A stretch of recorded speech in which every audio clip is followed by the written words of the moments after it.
Bom dia, bem-vindos ao nosso 14º dia de retiro de Quaresma. Hoje o tema que o Senhor tem para nós é a família no temor de Cristo.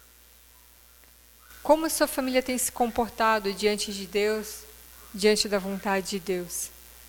E a palavra que Paulo vem nos trazer hoje está em Efésios 5, versículo 22 até o capítulo 6, versículo 4. Iniciemos em nome do Pai, do Filho e do Espírito Santo. Amém. Vinde, Espírito Santo, enchei os corações dos vossos fiéis e acendei neles o fogo do vosso amor. Enviai o vosso Espírito e tudo será criado, e renovareis a face da terra. Oremos.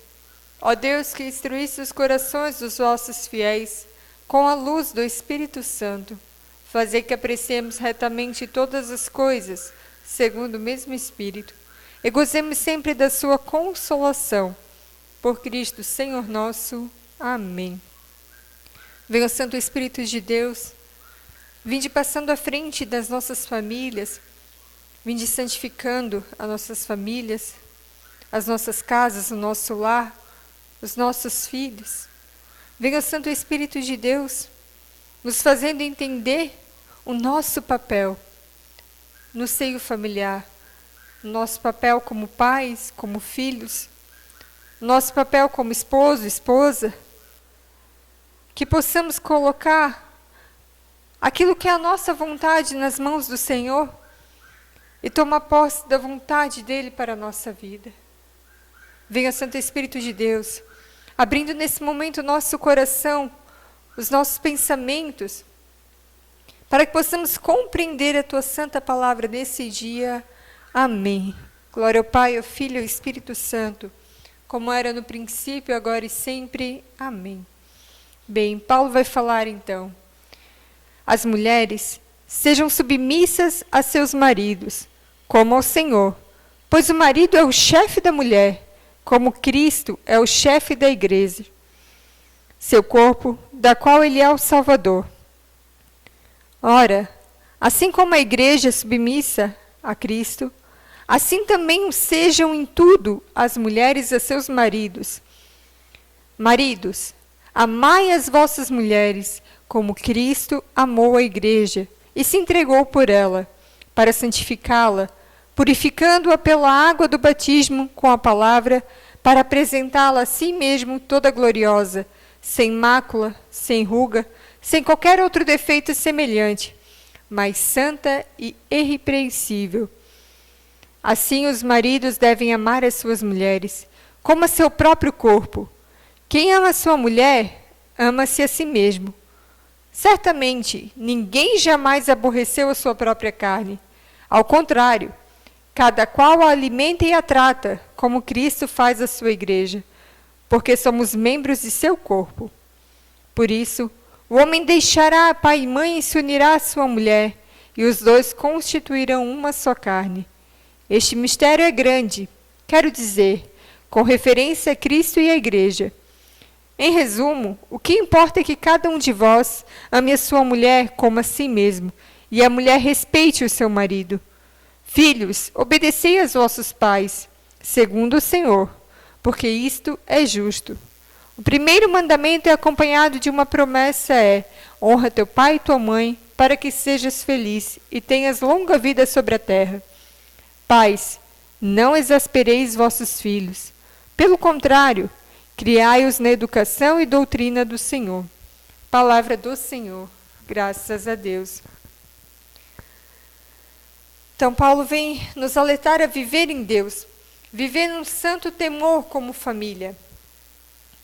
E aqui o temor, a gente pode trazer 3 tipos. O temor covarde, que ele me impede de dar passos na fé. Eu tenho medo de renunciar a mim mesmo, tenho medo de largar a minha vida, largar o meu comodismo para seguir Jesus. É um temor que traz um medo de renúncia, medo de dar passos. O temor servil, do servo, mas não do servo como Nossa Senhora que faz por amor. Aquele servo escravo, que só faz por medo de ser castigado. E às vezes, como pais, a gente acaba despertando nos nossos filhos esse temor. Não o temor de respeito, mas o temor de medo de ser castigado. Fazer as coisas por medo de que vai apanhar, medo da autoridade do pai. E aí nem se torna mais uma autoridade, é um autoritarismo, que precisamos cuidar e zelar com os nossos filhos. E o temor filial, que é o temor por amor ao pai. Eu faço porque eu amo ao pai. E é esse temor que nós precisamos ter a Deus. Eu faço porque eu amo a Deus. Porque eu tenho medo de ferir a Deus, de machucá-lo. Tenho medo de não estar fazendo a sua vontade na minha vida. E isso me levar para um caminho contrário do que Ele quer. O temor é o amor por excelência. É respeitar a Deus acima de tudo, absolutamente tudo. Você tem tido esse tipo de temor a Deus? E Paulo hoje vai trazer a palavra que fere muitas mulheres. Nós somos criadas num mundo cheio, rodeado por ideologias feministas, onde busca a independência da mulher, a soberania da mulher, e muitas vezes querem colocar a mulher como deusa de todas as coisas. E se nós não cuidarmos, a gente vai na onda. Tem uma pessoa que fala, eu não consigo me recordar o nome agora, que diz que a máquina de lavar fez muito mais pela mulher do que as feministas.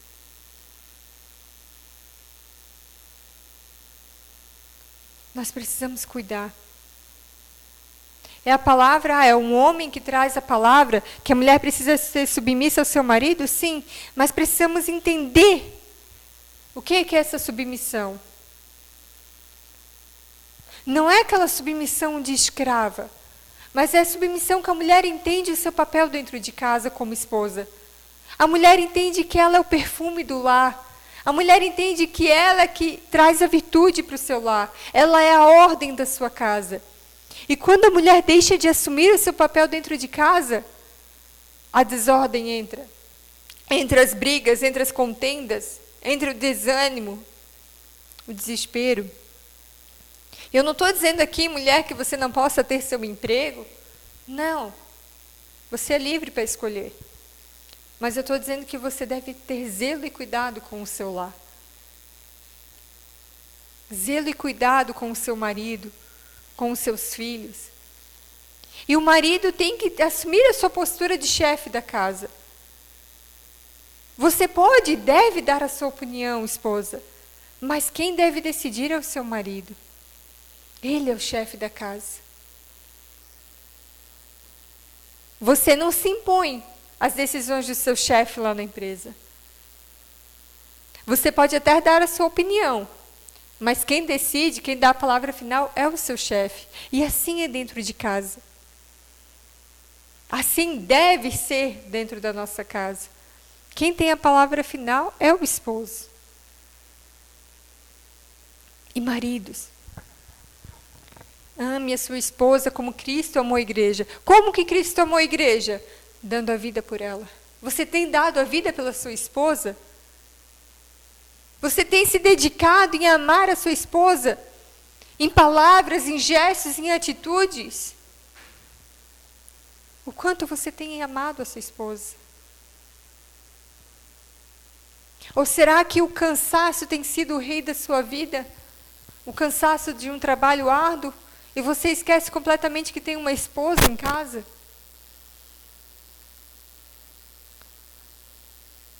Será que você não tem amado mais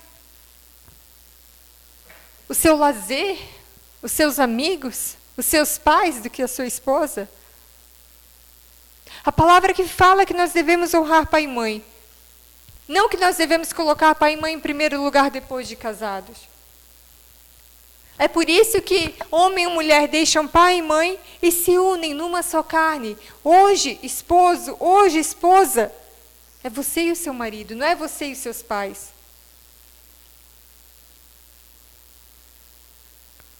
Honrar pai e mãe após casados é estar presente, sim, é zelar, é cuidar, Mas não é fazer tudo que o pai e a mãe quer, principalmente quando isso vai de contra o seu esposo e a sua esposa. Quantas famílias sendo destruídas? Porque o cônjuge não consegue cortar esse laço maternal. Honra teu pai e tua mãe, mas não deixe de amar a sua mulher. Não deixe de ser submissa ao seu esposo. Isso traz ordem para a nossa casa, ordem para a nossa vida. E filhos, honrar pai e mãe é o único mandamento que vem junto com uma promessa, que fala: honra teu pai e tua mãe, para que sejas feliz e tenhas longa vida sobre a terra. Honrar pai e mãe, sinônimo de felicidade. Quer ser feliz? Honra teu pai e tua mãe. Como você tem tratado seu pai e sua mãe? E pais, ele faz um alerta aos pais. E aqui o Jamir vem falar no seu livro. A educação começa em casa, com a forma dos pais viverem. Moral, valores e bons costumes precisam ser ensinados em casa. Não é na escola, não é na rua, não é na televisão, no videogame, no computador. É pelos pais.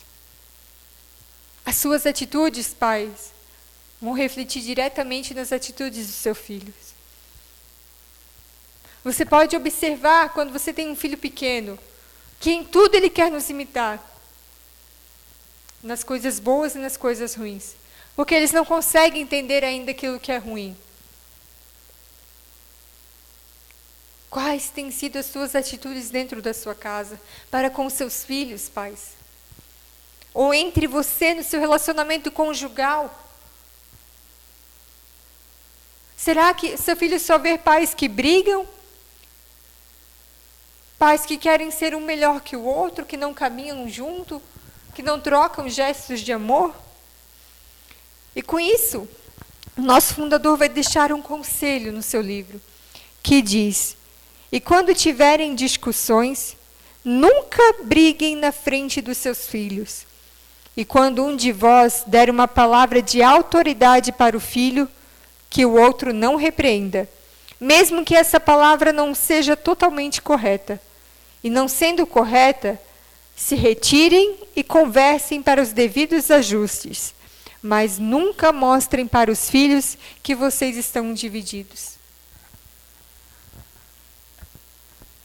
Você não precisa cortar o seu esposo ou sua esposa naquele momento que ela está conversando com o filho. Mas depois, no quarto, quando estiverem a sós, conversem, dialoguem, debatam para a melhor educação dos filhos. O diálogo é a base da família, é a base do matrimônio. Sem diálogo, tudo vai por água abaixo.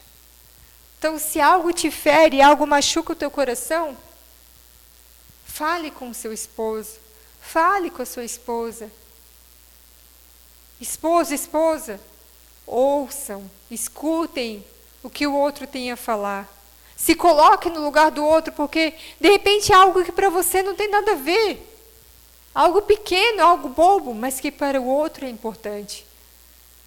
Nós precisamos aprender a nos colocar no lugar do outro. Isso é compaixão. Se colocar no lugar do outro. Hoje nós vamos falar um pouquinho sobre a última praga do Egito. Acredito que é a mais dolorosa para o faraó, pois é o extermínio dos primogênitos. E com isso, Deus extermina também, traz a morte para a casa do faraó. O seu filho, o herdeiro do trono, venha a morrer por causa dessa praga. Só que antes, Moisés deixa uma instrução ao povo israelita. Eles devem pegar o cordeiro, preparar para a Páscoa e com o sangue aspergir a porta. E aonde o anjo da morte passar, que ele vê esse sangue, ele vai adiante, ele não entrará na casa. E assim os primogênitos, os israelitas agora irão sobreviver. O cordeiro, O sangue do Cordeiro salvou os filhos do povo de Deus. O sangue do Cordeiro pode salvar o seu filho e sua filha. Mas você precisa crer e você precisa botar em prática a sua fé. Porque o faraó não acreditava em Deus. Ele tinha vários deuses que ele achava que eram melhores que ele. Ele caiu no pecado da idolatria e da feitiçaria. E você pode pensar que Deus é esse, Deus de amor, Deus misericordioso, que mata crianças inocentes. Mas, acima de tudo, Deus é um Deus justo. E se você voltar lá na história, no início da história de Moisés, como que Moisés conheceu o faraó? Pois é, o faraó mandou jogar no Nilo todos os meninos abaixo de 2 anos dos hebreus. Porque estava um povo muito numeroso e a sua ganância, ele não queria perder o poder. Pela sua ganância, por não querer perder o poder, ele matou vários inocentes do povo de Deus. E esse pecado, junto com o pecado da idolatria, trouxe a justiça de Deus sobre a sua casa. E ele acabou perdendo o seu primogênito. Que a sua ganância, que o seu pecado, que as suas fragilidades não te levem a perder os seus filhos. Que os seus filhos possam olhar para você, pai e mãe, e ver o reflexo de Jesus. Sentir a presença de Jesus. E não a presença do mundo, das coisas do mundo, das ideologias do mundo.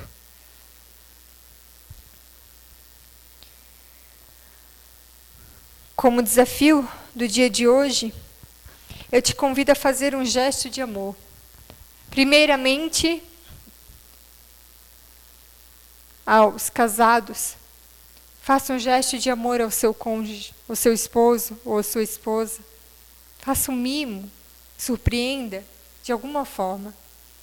Depois, aqueles que têm filho aos seus filhos e aqueles que têm os pais aos seus pais. Um gesto de amor. Uma mensagem, uma ligação, um presente, uma refeição. Um gesto de amor. Amém? Oremos. Senhor, eu creio no teu amor presente em mim. Ajuda-me a ter uma entrega contínua e verdadeira a ti, para amar e viver a santa obediência à tua santa palavra, e assim ter uma família vivendo sob as tuas bênçãos. Amém. Que o Senhor nos abençoe, que Ele nos dê essa coragem de praticar o gesto de amor para os nossos, de mudar as nossas atitudes e perseverar no caminho da fé. Em nome do Pai, do Filho e do Espírito Santo. Amém.